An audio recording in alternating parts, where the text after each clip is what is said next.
Halo YouTube, selamat pagi. Sri Kandi kelas 10. Senang bisa bertemu kembali di sesi video pembelajaran. Pada video ini saya akan menjelaskan lembaga jasa keuangan dalam perekonomian. Nah, ini KD 3.5 atau bab terakhir di semester 1. Oke, baik. Sekarang coba perhatikan.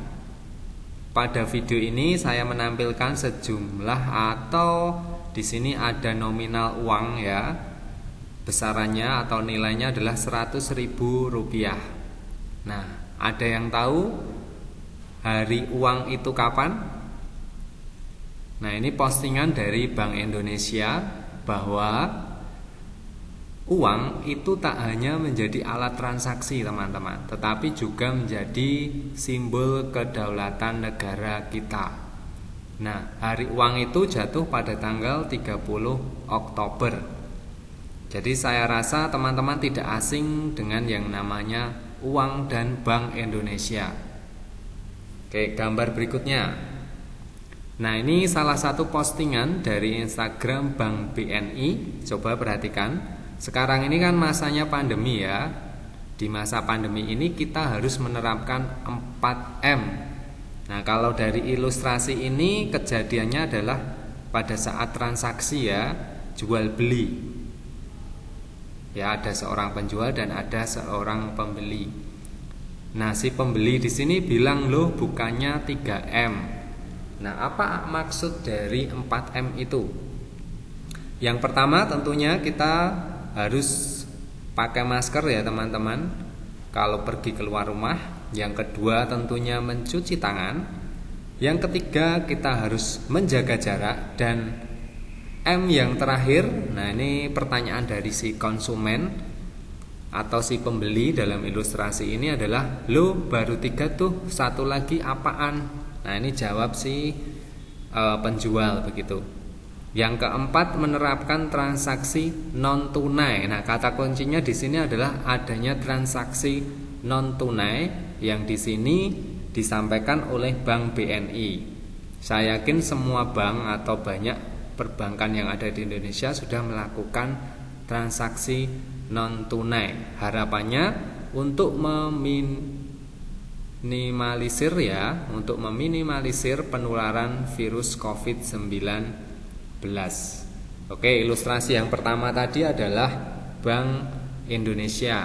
Ilustrasi yang kedua ini adalah Bank BNI. Dan yang ketiga, ada yang pernah mendengar istilah Otoritas Jasa Keuangan atau OJK? Nah, sedikit informasi saja bahwa ini OJK juga baru saja berulang tahun yang ke-9 ya. Nah, nanti informasi lengkap teman-teman bisa cek saja. Jadi gambar-gambar yang saya tampilkan di sini saya ambil dari akun Instagram baik Bank Indonesia, Bank BNI ataupun OJK. Nah, apa yang ingin saya sampaikan di sini? Ya, 3 hal ilustrasi yang saya sampaikan di sini adalah kaitannya dengan lembaga keuangan yang ada di Indonesia. Nah, tentunya punya peran dan tugas masing-masing ya. Nah, nanti akan kita lihat bersama perannya itu seperti apa. Nah, ini peta konsep yang saya akan sampaikan di sini. Nanti kita akan belajar tentang OJK yaitu Otoritas Jasa Keuangan. Kita juga akan belajar tentang lembaga keuangan dan yang terakhir masih kaitannya dengan perbankan yaitu Bank Sentral.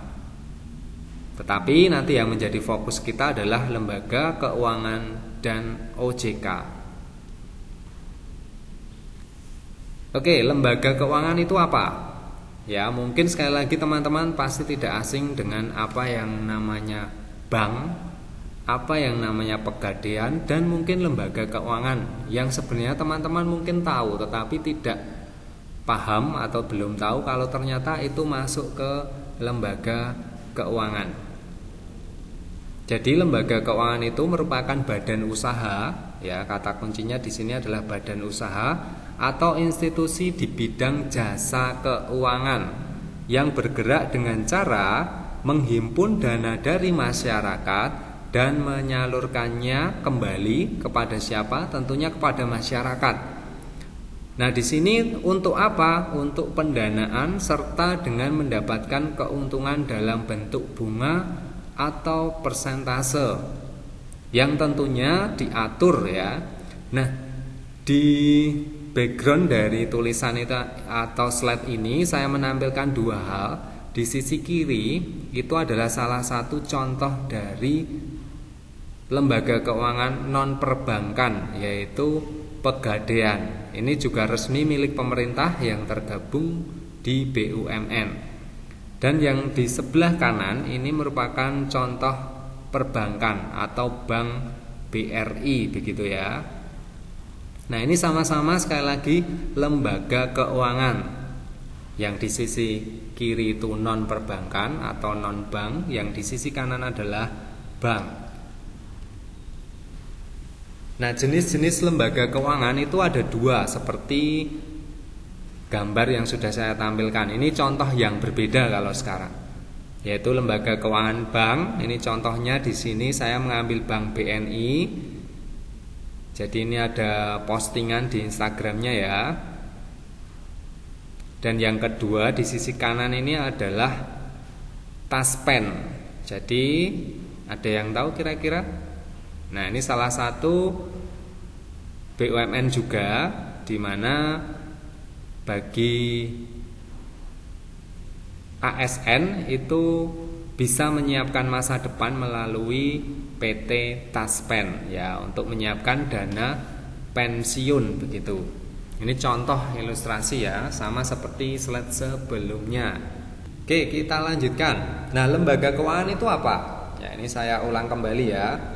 Lembaga keuangan bank itu adalah lembaga perantara keuangan yang didirikan dengan wewenang untuk menerima dan menghimpun simpanan uang, meminjamkan uang, serta menerbitkan promes atau banknot. Nah, di sini saya mengambilkan tiga hal. Ada yang namanya Bank Sentral atau Bank Indonesia kalau di negara kita. Yang gambar sebelah kanannya atau yang tengah itu adalah contoh Bank Mandiri, ya berarti perbankan. Dan yang paling kanan itu adalah Bank Perkreditan Rakyat. Jadi ini punya tugas dan wewenang sendiri-sendiri tentunya.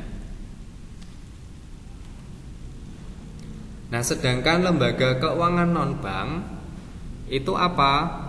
Jadi lembaga ini memberikan berbagai jasa keuangan dan menarik dana dari masyarakat secara depositori atau tidak langsung.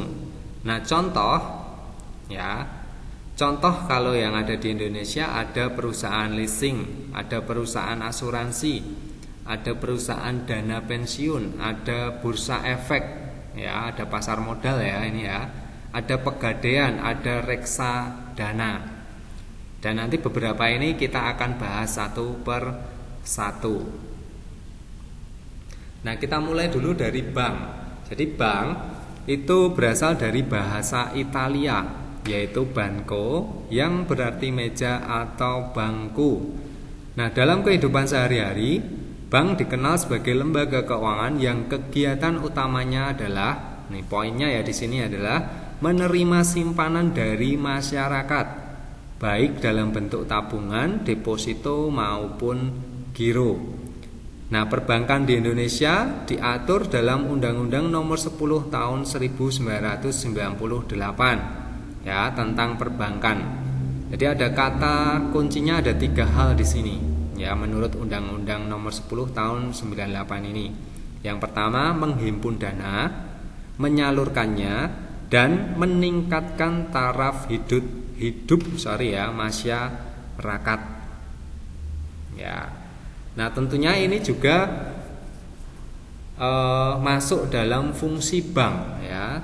Dari undang-undang ini bisa kita jelaskan lebih rinci di fungsi bank. Yang pertama adalah menghimpun dana.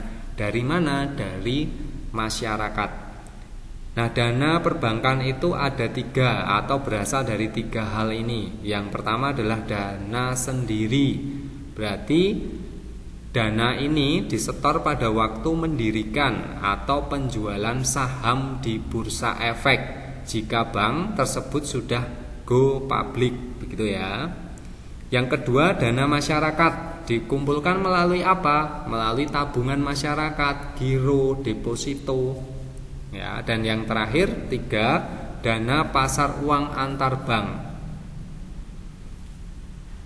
Fungsi yang kedua atau yang B adalah menyalurkan kredit. Jadi uang yang sudah terkumpul, ya, yang sudah dikumpulkan oleh bank itu akan disalurkan kembali kepada masyarakat dalam bentuk apa? Dalam bentuk kredit.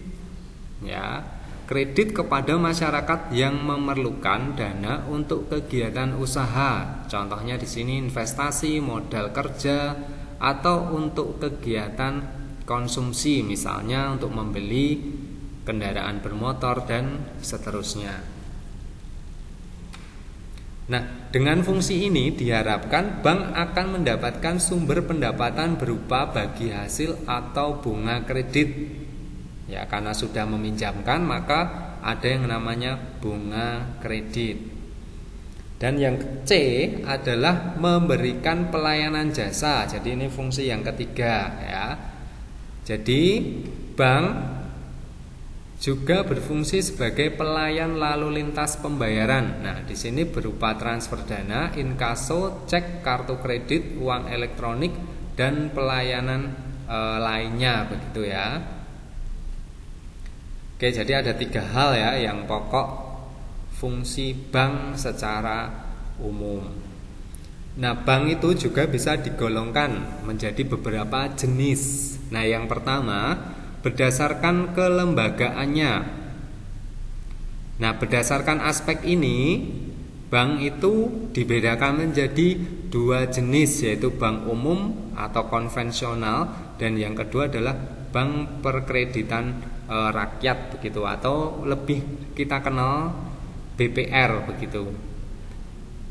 Nah, apa toh bedanya dari bank umum dan BPR? Nah, ini ada poin ini yang bisa teman-teman cermati. Yang pertama, bank umum itu memberikan jasa dalam lalu lintas pembayaran. Jadi ada transaksi itu diberikan fasilitas oleh bank umum. Sedangkan kalau BPR itu tidak memberikan jasa dalam lalu lintas pembayaran. Contohnya, teman-teman kalau belanja kita bisa menggunakan e-money ya, atau uang elektronik, atau bahkan kartu ATM teman-teman yang debit itu bisa digunakan untuk membeli barang misalnya. Atau teman-teman punya kartu kredit. Nah, ini bagian dari lalu lintas pembayaran. Beda yang kedua, menghimpun dana dari masyarakat dalam bentuk tabungan, deposito, dan giro, itu bank umum. Sedangkan kalau BPR umumnya tidak diperbolehkan untuk menghimpun dana dalam bentuk giro, menjalankan usaha perasuransian, dan mengikuti clearing. Jadi bolehnya hanya tabungan saja ya di sini. Dan beda yang ketiga atau contoh yang ketiga, kalau bank umum itu di Indonesia ada Bank Mandiri, BNI, Bank BRI, BTN, BCA, dan seterusnya. Kalau BPR, nah ada contohnya, ada BPR Karya Jatnika, Sadaya ya, dan seterusnya. Teman-teman kalau browsing banyak ya. Tetapi sekali lagi, nanti sebelum mencari contoh yang sesuai, jangan sampai juga teman-teman ikut BPR yang bodong begitu ya, atau yang tidak jelas. Karena semua itu nanti diatur oleh atau yang resmi itu yang sudah gabung dengan OJK, begitu ya. Nah, jenis berdasarkan kepemilikannya ada 5 di sini bedanya ya. Ada bank persero, berarti ini milik, ini sebagian atau seluruhnya itu dikuasai oleh negara, begitu ya. Contohnya ada Bank Mandiri, BRI, BNI, dan BTN. Biasanya disingkat dengan Bank Himbara. Jadi ini tergabung dalam Bank Himbara, himpunan bank negara kita ya. Yang kedua atau yang B, bank swasta nasional. Contohnya ada Bank Mega dan Bank Bukopin. Ada juga Bank Pembangunan Daerah. Ada Bank Jabar, ada Bank DKI dan seterusnya. Yang D bank campuran. Ada bank niaga dan seterusnya. Teman-teman bisa baca di sini. Dan yang E adalah bank asil, berarti ini modalnya seluruhnya berasal dari luar negeri atau pemiliknya adalah negara asing atau negara di luar Indonesia ya tentunya ya. Contohnya ini ya. Ada Citibank dan seterusnya. Sekali lagi yang membedakan hanya pemiliknya. Itu siapa?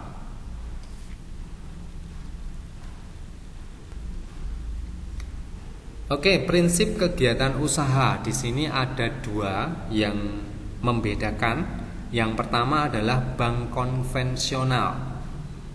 Nah, bank konvensional ini apa? Bank yang dalam menjalankan usahanya itu berbasis pada prinsip bunga. Jadi mencari imbalan itu berupa bunga. Bunga itu apa? Suatu prosentase tertentu terhadap besarnya uang yang dipinjamkan atau yang disimpan oleh nasabah. Ya. Nah, tentunya besarannya ini ditentukan oleh Bank Indonesia nanti melalui BI Rate, begitu ya. Nanti teman-teman bisa buka saja website dari Bank Indonesia. Karena yang menjaga stabilitas perbankan itu adalah Bank Indonesia. Nah, berikutnya prinsip yang kedua adalah bank syariah. Nah, ini undang-undang yang mengatur tentang bank syariah itu nomor 21 tahun 2008. Nah, apa yang menjadi beda dari bank konvensional? Ya, bedanya jelas. Yang digunakan di sini adalah prinsip atau sistem nilai Islam. Ya, berdasarkan etika dan sistem nilai Islam ya. Khususnya di sini ada yang namanya riba. Ya, bebas dari unsur bunga. Bebas dari kegiatan spekulatif yang non produktif seperti perjudian ya atau maisir. Bebas dari hal-hal yang tidak jelas dan meragukan. Ini sekali lagi ini adalah prinsip atau nilai Islam ya. Dan berikutnya berprinsip keadilan dan hanya membiayai kegiatan usaha yang halal, begitu ya. Jadi ini bedanya dari bank konvensional. Nah, kalau dibuat peta konsep seperti ini teman-teman ya. Jadi bank itu dibedakan menjadi dua. Kalau kelembagaan ada bank umum nanti dibedakan menjadi dua. Ada bank umum konvensional, ada unitnya juga yang syariah, ada yang benar-benar bank umum syariah, gitu ya. Sedangkan kalau BPR ini juga dibedakan menjadi dua, ada BPR konvensional dan BPR syariah. Sedangkan kalau berdasarkan kepemilikan tadi ya, ada bank persero, swasta, nasional, ya, bank pembangunan daerah, bank campuran dan bank asing. Nah, produk dan layanan bank ini banyak sekali ya teman-teman. Nanti dicek saja masing-masing bank, mungkin istilahnya berbeda, tetapi secara konsep itu seperti yang saya tampilkan di sini. Contoh kalau simpanan itu ada yang namanya tabungan, deposito berjangka, ada sertifikat deposito, ada giro. Sedangkan kalau penyalurannya nanti ada yang konsumtif, ada yang produktif untuk kegiatan usaha. Dan produk lainnya itu teman-teman bisa dibaca ya. Ya, secara umum kalau teman-teman ya menggunakan produk perbankan adalah untuk menyimpan dan untuk melakukan kegiatan transaksi. Mungkin jual beli begitu ya. Teman-teman juga punya kartu debit, mungkin ada yang punya kartu kredit dan seterusnya. Yang lainnya ini kaitannya nanti dengan jual beli, ekspor impor juga. Oke, kita lanjutkan. Nah, kalau tadi kita belajar tentang perbankan, ya, kalau sekarang adalah lembaga keuangan non-bank. Nah, lembaga keuangan ini adalah ya badan usaha yang melakukan kegiatan usaha di bidang keuangan, masih sama ya dengan bank. Nah, secara langsung ataupun tidak langsung menghimpun dana dari masyarakat dan menyalurkannya kembali kepada masyarakat untuk kegiatan produktif. Nah, contohnya apa saja di sini? Atau fungsinya seperti apa toh? Atau perannya itu seperti apa nanti? Nah, yang pertama tentu menghimpun dana dari masyarakat yang kelebihan dana. Yang kedua, membantu dunia usaha dalam meningkatkan produktivitas barang atau jasa. Yang ketiga, memperlancar distribusi barang atau jasa. Dan yang keempat, mendorong terbukanya lapangan pekerjaan. Nanti contohnya atau fungsi ini akan saya sampaikan berdasarkan contoh realnya saja ya. Contoh nanti kita akan bahas satu ya. Yang pertama, pegadaian. Pernah melihat atau sering menjumpai papan nama seperti pada tampilan di bawah ini? Nah, ini adalah yang resmi ya teman-teman, yang dimiliki oleh BUMN kita. Jadi pegadaian itu apa? Ya, diartikan sebagai kegiatan menjaminkan barang. Jadi kalau teman-teman itu punya barang berharga itu bisa dijaminkan untuk memperoleh atau meminjam sejumlah uang. Biasanya sejumlah atau senilai dari barang itu kalau dijual itu taksirannya berapa. Nah, tentunya ini juga harus ada perjanjian antara nasabah dengan lembaga gadai. Nah, biasanya sekali lagi orang yang berkebutuhan mendesak akan pergi ke pegadaian. Ya, karena dengan pegadaian itu akan lebih cepat mendapatkan uang begitu ya. Nah, fungsi dan perannya juga bisa dilihat dari sini ya.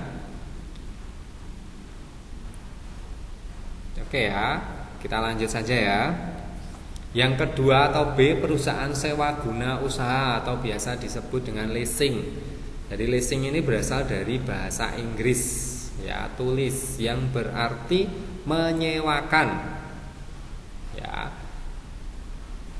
Nah, sewa guna usaha itu adalah kegiatan pembiayaan dalam bentuk penyediaan barang modal, baik secara sewa guna usaha dengan hak opsi maupun sewa guna usaha tanpa hak opsi untuk digunakan oleh penyewa guna usaha selama jangka waktu tertentu. Nah, berdasarkan biasanya pembayarannya secara berkala. Misalnya menyewakan gedung ya. Itu bisa masuk di sini. Nah, lembaganya apa saja? Nanti teman-teman cari ya. Karena kalau saya menampilkan di sini nanti dikira promosi begitu ya. Yang saya tampilkan di sini adalah contoh-contoh yang milik negara saja. Nah, yang C adalah perusahaan asuransi. Nah, ini juga tidak asing ya. Kalau teman-teman, saya yakin mungkin beberapa dari teman-teman juga sudah ada yang mengikuti asuransi. Ya, kebanyakan adalah asuransi jiwa kesehatan begitu ya. Nah, ini tentunya juga diatur dalam Undang-Undang Nomor 2 Tahun 1992 tentang usaha perasuransian. Nah, di sini kata kuncinya adalah adanya perjanjian antara dua pihak, yaitu sebagai penanggung dan ada yang tertanggung. Begitu ya kira-kira ya. Dengan menerima premi asuransi untuk memberikan penggantian kepada tertanggung karena kerugian, kerusakan, dan kehilangan, keuntungan yang diharapkan atau tanggung jawab hukum kepada pihak ketiga yang mungkin akan diderita tertanggung yang timbul dari suatu peristiwa yang tidak pasti, atau untuk memberikan suatu pembayaran yang didasarkan atas meninggal atau hidupnya seseorang yang dipertanggungkan. Misal saya mengikuti asuransi kendaraan bermotor. Nah, posisi saya berarti adalah yang tertanggung. Nah, pihak asuransinya adalah penanggung ya. Nah, setiap bulan tentunya saya harus membayarkan sejumlah uang atau kita sebut itu sebagai premi ya. Nanti sejumlah uang itu kita harus membayar kepada penanggung. Nah, saya tidak tahu motor saya rusak atau hilang itu kapan, itu tidak tahu ya. Maka kalau itu kejadian, maka pihak penanggung akan memberikan sejumlah nilai yang sudah ditentukan atau sesuai dengan perjanjian. atau bahkan mengganti baru begitu ya, dan seterusnya. Nah, asuransi ini banyak contohnya ya. Mohon maaf Pak Anton tidak bisa menyebutkan di sini ya, tapi saya yakin teman-teman sudah banyak yang tahu gitu ya. Yang D adalah perusahaan anjak piutang.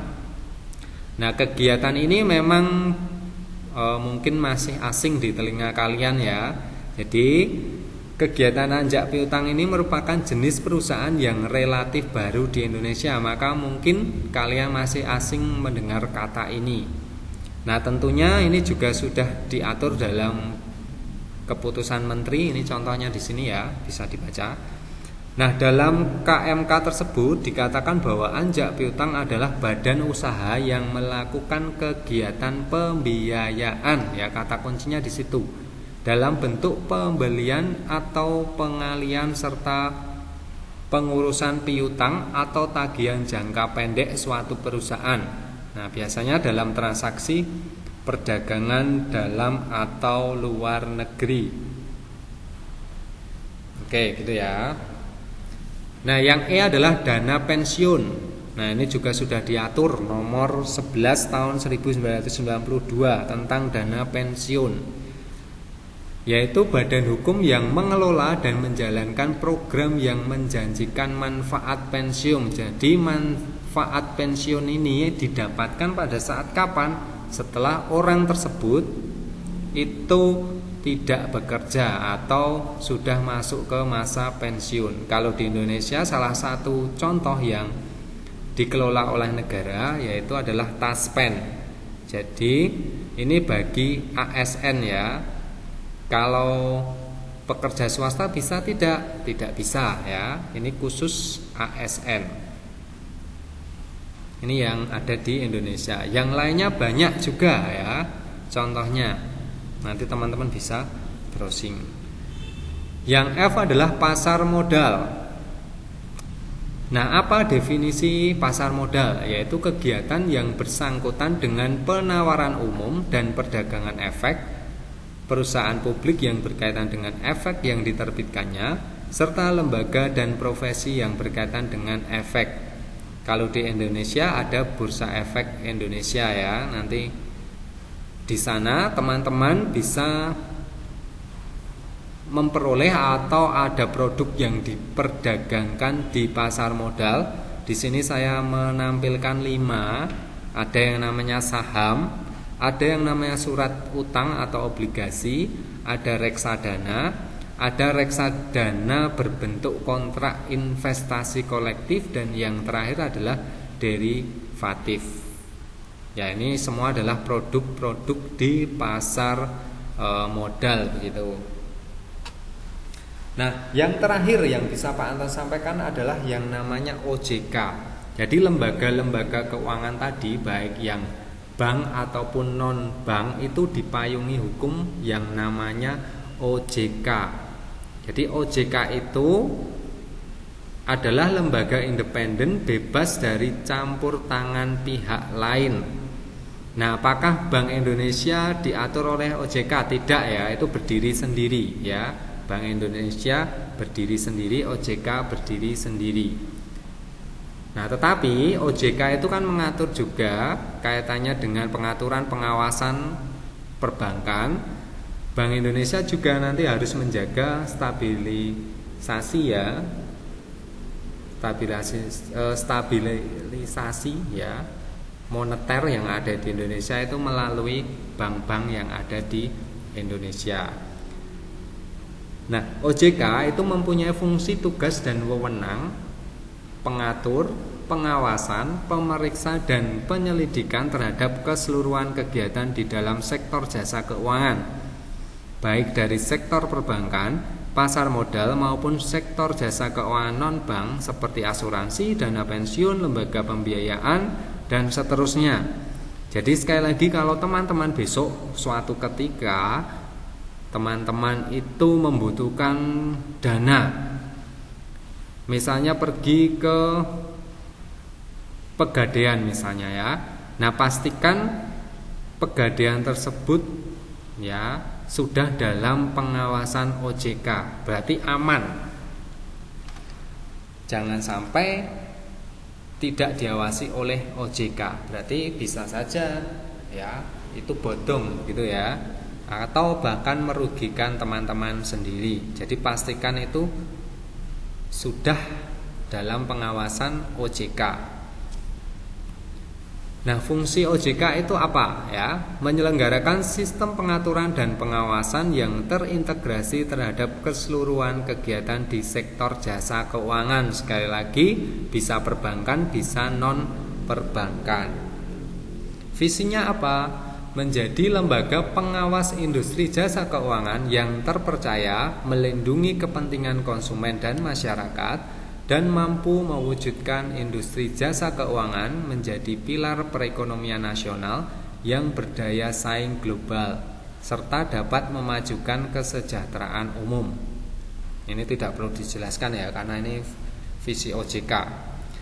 Misinya juga seperti ini teman-teman, menjadi lembaga pengawas industri jasa keuangan yang terpercaya, melindungi kepentingan konsumen dan masyarakat, dan mampu mewujudkan industri jasa keuangan menjadi pilar perekonomian nasional yang berdaya saing global serta dapat memajukan kesejahteraan umum.